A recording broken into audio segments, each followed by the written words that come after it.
ஒரு படத்துக்கு வந்து டைட்டில் ரொம்ப மிக முக்கியம் அப்படின்றத நான் அந்த படத்துல தான் உணர்ந்தேன். என்ன டைட்டில் வச்சிருந்தாருன்னா, விஷயம் வெளியே தெரியக்கூடாது அப்படின்னு வச்சிருந்தாரு. ஒரு ஹீரோவா பண்ணலாம்னா நம்மளுக்கு வந்து ப்ரொடக்ஷன் வந்து ஸ்ட்ராங்கா இல்லை. அப்போ நமக்கு என்ன வருது, சரி ஒரு பீரியட்ல டயர்ட் ஆனோம்ல, அது இது செட்டை பார்த்துட்டு ஃபைட் மாஸ்டர்ஸ் மறுபடியும் நம்ம அங்கேயே போவோம். விடுதலை பண்ணியிருக்கேன், பார்ட் 1ல பண்ணியிருக்கேன். பார்ட் 2ல வந்து நல்ல இம்பார்ட்டன்ட் ரோலு, ரொம்ப நல்லா இருந்தது அந்த ரோலு. முடிச்சிட்டோம். சிவகார்த்திகேயன் சொன்னோம், விஜய் சேதுபதி சொன்னோம், சூர்யா அந்த மாதிரி தான், எந்த பேக்ட்ராப்பும் இல்லாம வந்தவர் தான். வெற்றிமாறன் ப்ராஜெக்ட்ல நம்ம பண்றோம், அதுவும் கதை நாயகனா பண்றோம் அப்படின்ற அந்த ரெஸ்பான்சிபிலிட்டியை உணர்ந்து அவர் வந்து ஃபுல்லா ஷூட்டிங் ஸ்பாட்ல தான் இருப்பாரு. அந்த படத்துல வந்து எதுவும் கேரவன் கிடையாது. ஒரு நடிகனுக்கு உண்டான அடிப்படை தேவைகள் ஒன்று இருக்குல்ல, அதெல்லாம் எதுவுமே இருக்காது. அவ்வளோ கன்வின்சிங்கா பண்ணியிருந்தாரு டைரக்டர். நல்லா பண்ணியிருக்காருன்றது எனக்கு தெரியல, ஆனா அவர் என்ன சொல்றாரோ அதை வந்து நம்மளுக்கு வந்து ஈஸியா கன்வின்சிங் ஆகிற மாதிரி பண்ணியிருக்காரு. ஏன்னா சினிமால ஒண்ணு பண்ணணும்னு உள்ள இறங்குறாங்க, ஆனா சினிமால ஏதாவது ஒண்ணு பண்ணா போதும்பான்ற மாதிரி ஆயிடுறாங்க. இது கரெக்ட். போற போக்குல சினிமா அவங்களை அப்படி தள்ளிடுதுன்ற மாதிரி நினைச்சு. ஸோ அப்படி இருக்கும்போது தான் அப்போ வந்து ஒரு டைரக்டர் வந்து அப்ரோச் பண்ணாரு, இந்த மாதிரி நீங்க சென்ட்ராயன், அப்போ வந்து மூடர்குடம் வந்து நல்லா இருந்து, நீங்க சென்ட்ராயன் இன்னும் 2 பேரை வச்சு ஒரு பாசிட்டிவ் கேரக்டர் ஒன்று பண்ணலாம் அப்படின்னு சொல்லி சொன்னாரு. 30 days மொட்டை வெயில்ல, அங்க காரைக்குடி பக்கத்துல இருக்கிற ஒரு புதுக்கோட்டை, ஆமா, அங்க போயிட்டு ஷூட்டிங்ல இருந்தோம், எடுத்தோம். ஆனா பட் அந்த படம் வந்து அவர் வந்து ஒரு நல்ல டைட்டில் வச்சிருந்தார் டைரக்டர். ஒரு படத்துக்கு வந்து டைட்டில் ரொம்ப மிக முக்கியம் அப்படின்றத நான் அந்த படத்துல தான் உணர்ந்தேன். என்ன டைட்டில் வச்சிருந்தாருன்னா, விஷயம் வெளியே தெரியக்கூடாது அப்படின்னு வச்சிருந்தாரு. அந்த படம் ரிலீஸ் ஆயிடுச்சு, ஆனா அந்த விஷயமே வெளியே தெரியாது. அப்பதான் நினைச்சேன், அப்பா சாமி, டைட்டில் எவ்வளவு மஸ்ட், ஒரு பாசிட்டிவா இருக்கணும் அப்படின்ற விஷயம் வெளியே தெரியக்கூடாதுன்னா. நான் அதுக்கப்புறம் என்ன பண்றேன், என்னடா இது, ஒரு ஹீரோவா பண்ணலாம்னா நம்மளுக்கு வந்து ப்ரொடக்ஷன் வந்து ஸ்ட்ராங்கா இல்லை. அப்போ நமக்கு என்ன வருது, சரி ஒரு பீரியட்ல டயர்ட் ஆனோம்ல, அது இது செட்டை பார்த்துட்டு ஃபைட் மாஸ்டர்ஸ் மறுபடியும் நம்ம அங்கேயே போவோம், வேற வழி இல்லை, நம்மளுக்கு அங்கேயே போவோம் நம்ம அப்படின்னு சொல்லி பேக் டு இது.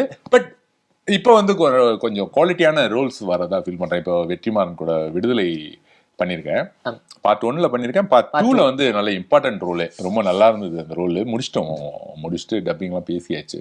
பார்க்கும்போது ரொம்ப நல்லா இருந்தது. நம்ம தானே இதுன்னு, வில்லன் தான், பட் ஒரு குவாலிட்டி இருந்தது அதுல.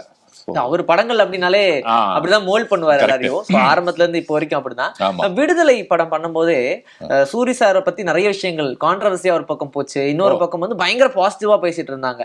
என்னன்னா, இப்படி ஒரு காமெடியனா இருந்து ஒரு நடிகனா ஆகிறதுன்றது வேற, பட் ஆப்டான ஒரு கேரக்டர், அவருக்கு சூட் ஆகாத கேரக்டரானே தெரியாம இறங்கிட்டாரு, தப்பு பண்ணிட்டாரு அப்படின்லாம் சொன்னாங்க. பட் ஷூட்டிங் ஸ்பாட்ல அவருடைய டெடிகேஷன் எப்படி இருந்துச்சு விடுதலை 1லயும் 2லயும்? சூரி வந்து சொன்ன மாதிரி, நம்ம சிவகார்த்திகேயன் சொன்னோம், விஜய் சேதுபதி சொன்னோம், சூர்யா அந்த மாதிரி தான், எந்த பேக்ட்ராப்பும் இல்லாம வந்தவர் தான். அதை வந்து ஒரு வெற்றிமாறன் ப்ராஜெக்ட்ல நம்ம பண்றோம், அதுவும் கதை நாயகனா பண்றோம் அப்படின்ற அந்த ரெஸ்பான்சிபிலிட்டியை உணர்ந்து அவர் வந்து ஃபுல்லா ஷூட்டிங் ஸ்பாட்ல தான் இருப்பாரு. ஆனா அவ்வளோ டெடிகேஷன், ஒர்க் அவுட்டு, இன்னும் என்ன வேணா சொல்லலாம், எதுவும் கேரவன்லாம் கிடையாது அந்த படத்துல, வந்து எதுவும் கேரவன் கிடையாது. ஒரு நடிகனுக்கு உண்டான அடிப்படை தேவைகள் ஒன்று இருக்குல்ல, அதெல்லாம் எதுவுமே இருக்காது. ஒரு காட்டுல தான் ஷூட்டிங்கு, ஃபுல்லா வந்து அட்டைப்பூச்செல்லாம் நம்ம காலில் ஏற ஆரம்பிக்கும். அந்த மாதிரி ஒரு டென்சிட்டியான காடு. இது வந்து ஒரு காடு மாதிரி அப்படிலாம் கிடையாது, காடே தான் அது. அதுவும் மழை பெஞ்சிச்சுன்னா ஃபுல்லா அட்டைப்பூச்சி ஏற ஆரம்பிக்கும். எடுத்து அட்டைப்பூச்சை போடுவோம், அங்கங்க அந்த வீக்கங்கள் இருக்கும். ஒரு ஏடிக்கெல்லாம் வந்து இங்க வயிறு ஃபுல்லா, அவர் ஷூட்டிங் ஸ்பாட்ல ஏதோ இதுவாயிட்டு இருக்கு, வயிறு ஃபுல்லா இருந்தது அந்த தழும்புகள்லாம்.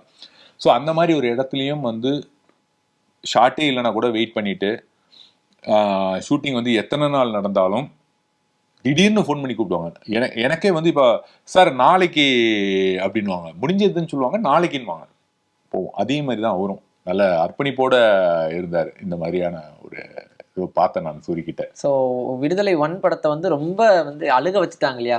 பார்ட் 2 எப்படி இருக்கு? கரெக்டா கண்டுபிடிச்சிட்டாரா தப்பிச்சு போனவரை? அந்த மாதிரி பிடிச்சி அரெஸ்ட் பண்ணி கொண்டு போறாரு. ஸோ அதுக்கப்புறமா என்ன ஆக போகுதுன்ற கியூரியாசிட்டியோட எல்லாம் இருக்காங்க இல்லையா?